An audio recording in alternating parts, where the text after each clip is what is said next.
ప్రతాపం అంతా ఇంత కాదు. భానుడు భగభగ మండిపోతున్నాడు. మార్చి నెలలోనే వడగాల్పులు ఉక్కపోతతో జనం అల్లాడిపోతున్నారు. దీంతో ప్రజలు రోడ్డు మీదకు రావాలంటేనే భయపడే పరిస్థితి నెలకొంది. అత్యవసరమైతే తప్ప రోడ్డు మీదకు రావడం లేదు. ఇక ఎండలతో ఉద్యోగులు, వ్యాపారులు, విద్యార్థులు తీవ్ర ఇబ్బందులు ఎదుర్కొంటున్నారు. రాష్ట్రమంతా వేడిగా ఉంటే అందుకు భిన్నంగా విశాఖలో టెంపరేచర్ తగ్గుముఖం పట్టింది. గడిచిన 2 రోజులుగా ఉష్ణోగ్రతలు తక్కువగా నమోదవుతున్నాయి. ఇక ఇదే అంశంపై విశాఖ నుంచి మా ప్రతినిధి కీర్తి కన్నబాబు మరింత సమాచారం అందిస్తారు. వ్యాప్తంగా ఎండలు మండుతున్నటువంటి తరుణంలో మార్చి నెల ప్రస్తుతం చూసుకుంటే కనుక ఆంధ్రప్రదేశ్ వ్యాప్తంగా బొగ్గుమంటున్నటువంటి పరిస్థితి కనబడుతుంది. ఈ నేపథ్యంలోనే ఒక్కసారిగా విశాఖలో వాతావరణం అయితే మార్పులు చెందినటువంటి పరిస్థితి ఉంది. ఈరోజు తెల్లవారుజాము నుంచి కూడా కొంత పొగమంచు వాతావరణంతో ఉన్నటువంటి వాతావరణం కాస్త విశాఖ మొత్తం అంతా కూడా ప్రజెంట్ క్లైమేట్ చూసుకుంటే చాలా కూల్ వాతావరణంలో అయితే ఉంది. ఎందుకంటే వాతావరణంలో జరిగినటువంటి కొన్ని మార్పులతో ఏజెన్సీ ప్రాంతాల్లో ఉదయం పగటిపూట ఉష్ణోగ్రతలు చాలా తగ్గుముఖం పడుతున్నటువంటి తరుణం కనబడుతుంది. ఈ నేపథ్యంలోనే చూసుకుంటే విశాఖలో ఆ తరుణంలోనే కూడా సుమారుగా 1:02 ప్రాంతంలో కూడా మిట్ట మధ్యాహ్నం అయినటువంటి సందర్భంలో టెంపరేచర్ చాలా తక్కువగా ఉంది.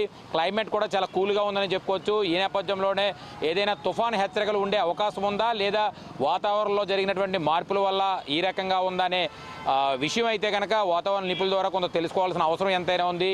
అయితే మార్చి నెలలో ఎగ్జామ్స్ స్టార్ట్ అవుతున్నటువంటి నేపథ్యంలో 10th క్లాస్ ఎగ్జామ్స్ కూడా మరికొద్ది రోజుల్లో స్టార్ట్ అయ్యే అవకాశం కూడా ఉంది.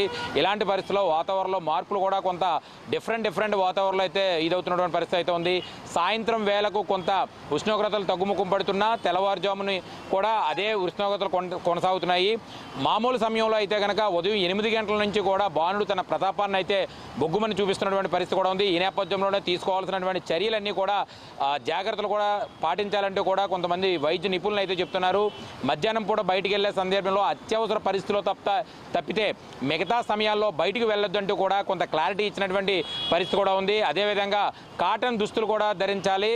డార్క్ కలర్స్ కాకుండా వైట్ కలర్ ఉన్నటువంటి డ్రెస్సులు కూడా వేసుకోవాలంటూ కూడా కొంతమంది వైద్య నిపుణులు కూడా చెప్తున్నారు. అదేవిధంగా ఏవైతే సలాడ్స్ లాంటివి, ఫ్రూట్స్, అలానే ఏదైతే ద్రవ పదార్థాలు లాంటివి పానీయాలు ఎక్కువ తీసుకోవాలి. కొబ్బరి బొండా నీళ్ళు, మజ్జిగతో పాటు కూడా కొంత గ్లూకోజ్ వాటర్ కూడా తరచూ తీసుకోవడం వల్ల ఎండ వేడి నుంచి, ఉక్కపోతల నుంచి, అలాగే వడదెబ్బల నుంచి కోలుకునే అవకాశం కూడా ఉంటుందని అయితే చెప్పడం జరుగుతుంది. ఏదేమైనప్పటికీ కూడా విశాఖ జిల్లాలో వ్యాప్తంగా చూసుకుంటే కనుక ఒక్కసారి పగటిపూట వాతావరణాలు డౌన్ అవ్వడం, అది మార్చి నెలలో ఈ రకమైనటువంటి వాతావరణం రావడంతో కొంత డిఫరెంట్ వాతావరణం అయితే నెలకొనే పరిస్థితి అయితే కనిపిస్తుంది. కెమెరామ్యాన్ మూర్తితో కన్నబాబు, విశాఖపట్నం నుంచి.